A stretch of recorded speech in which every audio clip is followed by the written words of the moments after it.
Magnet designation is the highest distinction a hospital can receive for nursing excellence and quality patient care. And today we're going to learn about the rigorous evaluation process that Montefiore St. Luke's Cornwall underwent on the road to achieving Magnet designation. And joining me today is Margaret Allers. She's a Senior Vice President, Chief Operating Officer, and Chief Nursing Officer. And I'm also joined by Matthew Agazi-Cowton. He's the Director of Clinical Practice at Magnet. This is Doc Talk, presented by Montefiore St. Luke's Cornwall. I'm Scott Webb. It's nice to have you both here today. We're going to talk about Montefiore St. Luke's Cornwall's Magnet designation, and what does that mean, right, Margaret? So I'm going to start with you. What does it mean to be a Magnet designated hospital? To be a Magnet designated hospital, one, it was incredibly important to our organization and really exciting for our nursing team. It is the highest national honor for professional nursing practice. It does set us apart from other organizations in recognition. It's a number of standards that we must achieve in order to be able to obtain a Magnet. It says that we demonstrate excellence in patient care. It fosters a philosophy of shared decision making. So it empowers our nurses to be vocal at the bedside, to work with management and bedside nurses together to ensure that patients get the best care, evidence-based care. We're striving to make sure that we are providing the best care for our patients. Yeah, I like some of the words you used there. It's exciting, it's empowering. And Matthew, just wanted to find out and get a sense from you, like, what's the process of the survey?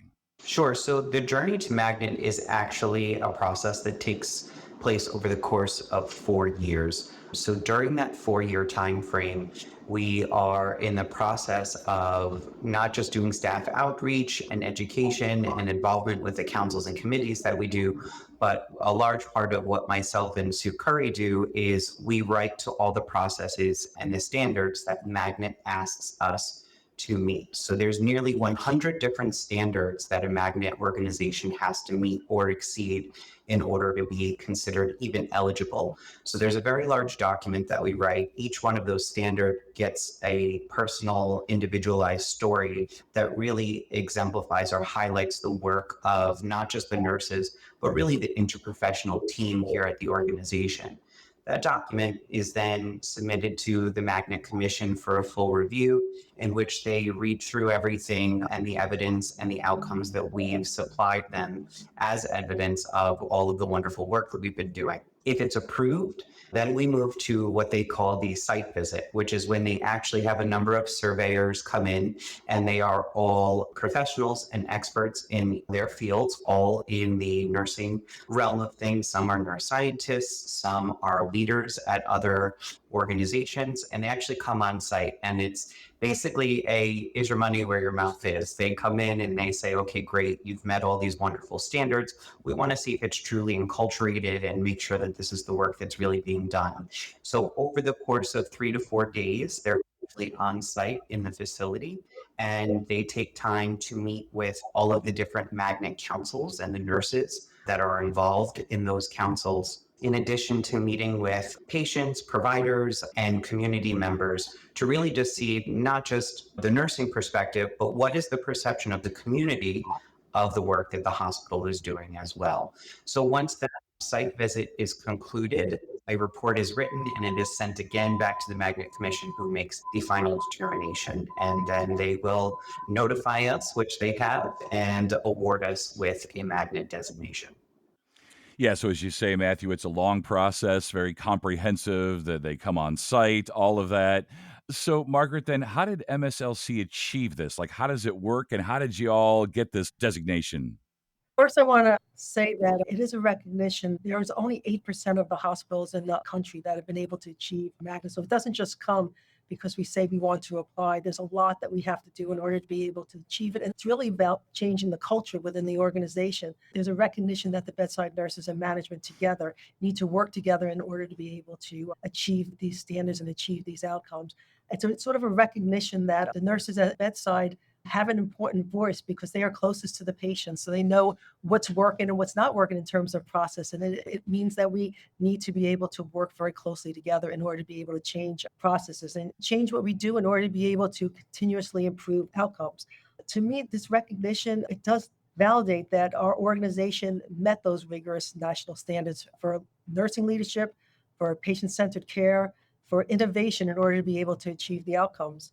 It's been proven that nurses in Magnet Hospital, they enjoy the greater autonomy that they're given, that they recognize, again, that strong voice in decision making, that they have increased access to opportunities to grow, to become leaders as well. And when you talk about the improved outcomes, over and over again, research has demonstrated, comparing non-magnet hospitals to magnet hospitals, they have demonstrated that magnet hospitals consistently achieve lower mortality rates, reduced hospital-acquired infections, fewer falls, just better overall quality outcomes. And again, it has a lot to do with that empowering of everybody's voice in order to be able to speak up and make changes in order to be able to improve outcomes.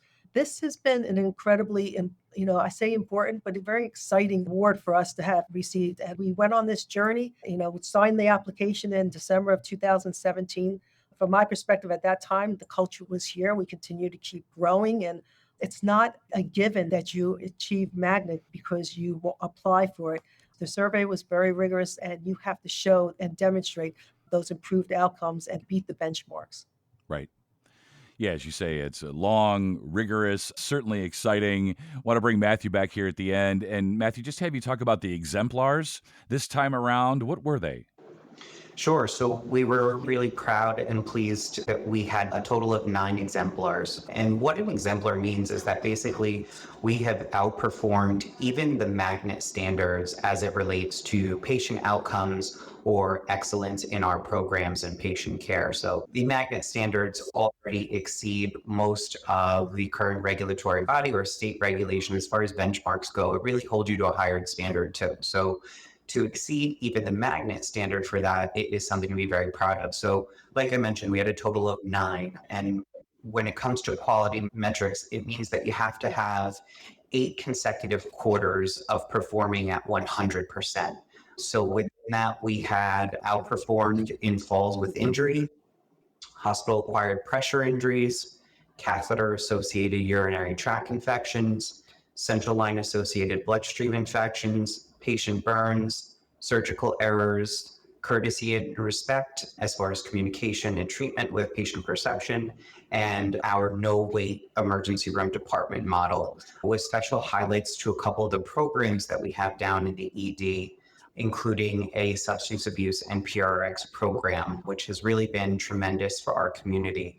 Kathy Sheehan, who is our AVP of Patient Care Services here at the hospital, she did some tremendous work down in the ED, along with the leadership and nurses down there. And what it does is it takes patients who are suffering from substance abuse disorder and it matches them with a community partner. And it's really a program surrounding the concept of meeting them where they're at. So we can actually take somebody, look at what particular type of substance abuse they're facing, and match them almost with a community level sponsor, but someone who has talked the talk and walk the walk, if you will, someone who has had a similar journey with substance abuse. We can make matches based on gender, race, other commonalities, and it really just helps the longevity of success and really gives somebody the relatable support that they're looking for to help them on a recovery journey. And since rolling out that program,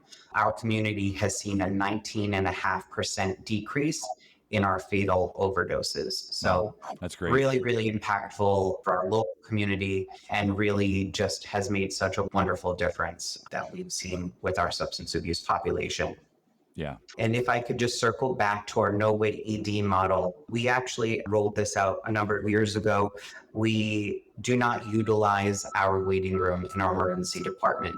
We bring you immediately back into the care areas. You may not have your own personal bay. Sometimes it is a stretcher or a chair near the nurse's station, but the concept behind it is reducing patient risk. At least this way, you are in front of a variety of different practitioners, whether they be nurses, providers who can have eyes on you, who can do a faster triage, and so that the patients themselves can see the work that's going on around them. They can see that they don't feel forgotten. There's people tangible there. They're not wondering what's happening behind a door, and they feel a little more seen. So not only is it reducing the patient risk for harm by having a faster evaluation, but it's also actually improving the patient's experience and their satisfaction because they have a better appreciation of what's going on around them and being kept in the loop as far as their care journey progresses. Right. Yeah, everybody seems like they come up winners in this magnet designation. Patients, families, providers, no wait ED. That's music to my ears, of course, for any of us patients out here, So it's really all good stuff. I appreciate you both being here today. Thank you so much. Thank you so much for having us. And to learn more about MSLC's services, visit montefioreslc.org. And if you found this podcast to be helpful, please be sure to share it on your social channels and be sure to check out all the other Doc Talk episodes. This has been Doc Talk, the podcast from Montefiore St. Luke's Cornwall Hospital. I'm Scott Webb. Stay well.